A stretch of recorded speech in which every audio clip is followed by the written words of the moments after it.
The Stuart light tank series. The story of this tank family began with the M2 light tanks, created in the mid-30s of the last century.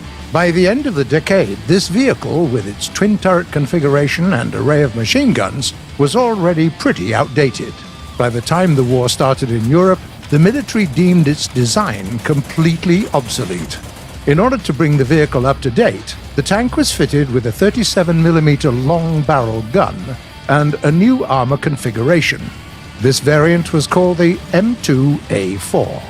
In War Thunder, it's a reserve tank found at BR 1.0. The top brass approved the improved design, and a few years of hard work later, in 1941, the US military finally got the proper successor of the M2, coming with even better motorization and armor. The new tank was called the M3 Stewart, paying homage to Civil War Confederate General J.E.B. Stuart. The M3 sits at BR 1.3. Its 37mm gun has a high fire rate, has a depression of -10 degrees, and comes with a vertical stabilizer, which is a pretty unusual thing at early ranks. The tank is powered by a Continental radial aircraft engine, allowing it to reach the speed of 50 kph and with ease. In other words, it's a very mobile machine. Just keep in mind that the M3 can do only 6 kph when going in reverse. The upper part of its front is protected by sloped armor that is 16mm thick. The lower part is covered by 44mm of armor.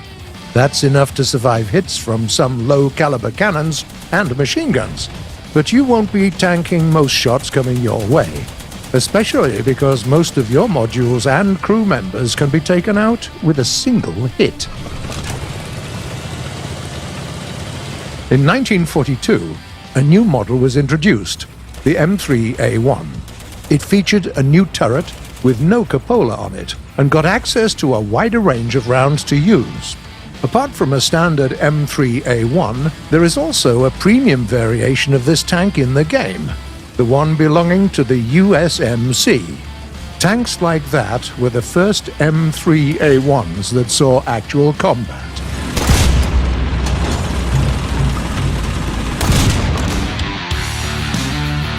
The M5 is one of the latest Stuart variants in the game. The M5A1 can be found in both the American and the Chinese tech trees. It came with a brand new welded hull with frontal armor sloped at a favorable angle. Furthermore, aircraft engines which burned through fuel really fast were replaced with twin Cadillac V8 automobile engines. This Stuart variant also got a new transmission, allowing it to drive at almost 15 kph in reverse.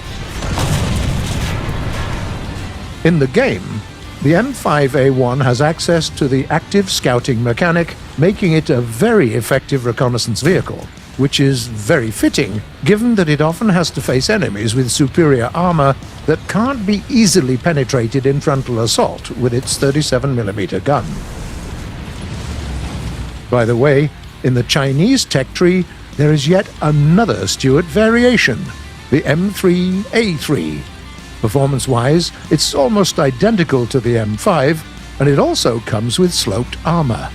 But it is outfitted with an improved turret of a more modern design. Even though the US Army didn't have much use for this model, other countries employed them to great success. Due to the fact that there were so many Stuarts made, the tank became a popular platform for several tank destroyer designs. Take a look, for instance, at the M8 Scott, developed on the chassis of an M5 and armed with a 75mm howitzer. Its heat rounds have around half a kilo of explosive mass each, and it takes the gun only a bit more than 3 seconds to reload, meaning that most opponents at its BR can be dealt with in seconds. What's the catch, you might ask? There is no stabilizer, so you'll have to get used to a rather wobbly gun. And howitzers aren't the easiest guns to use to start with. All in all, it's harder to snipe on the M8 than on earlier Stuarts.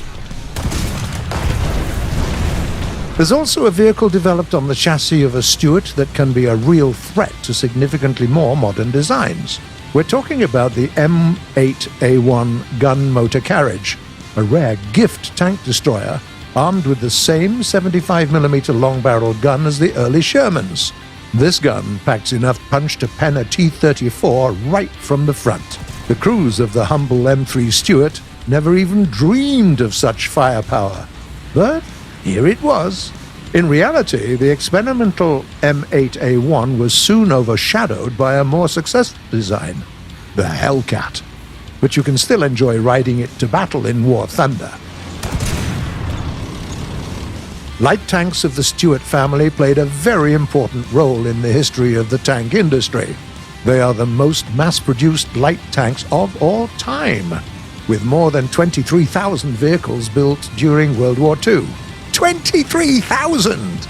A worthy successor arrived only in 1944, when the first M24 Chaffee went into service. So come on, what are your favorite Stewarts? What's the vehicle that you've had the most amount of luck with? Tell us which one is the most underrated one. And then tell us what you think in the comments below. We do need your responses.